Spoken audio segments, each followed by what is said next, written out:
আসসালামু আলাইকুম। পূর্ব চালিতাখালী হায়াতুন্নিসা হাফিজিয়া মাদ্রাসার কিছু দৃশ্য আমরা তুলে ধরছি। মাদ্রাসার ঢোকার পূর্বে রয়েছে একটি জামে মসজিদ, যেখানে মুসল্লিরা নামাজ আদায় করে থাকেন।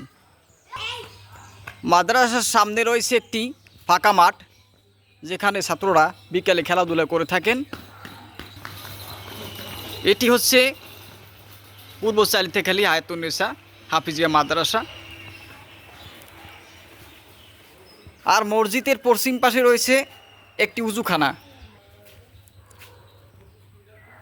সামনে রয়েছে একটি উজু করার জন্য স্থান, এখানে ছাত্ররা উজু করে থাকেন, মুসল্লিরা উজু করে থাকেন। আর মাদ্রাসার পশ্চিম পাশে রয়েছে একটি পুকুর, যেখানে ছাত্ররা গোসল করে থাকেন এবং তার পাশাপাশি উজু করে থাকেন।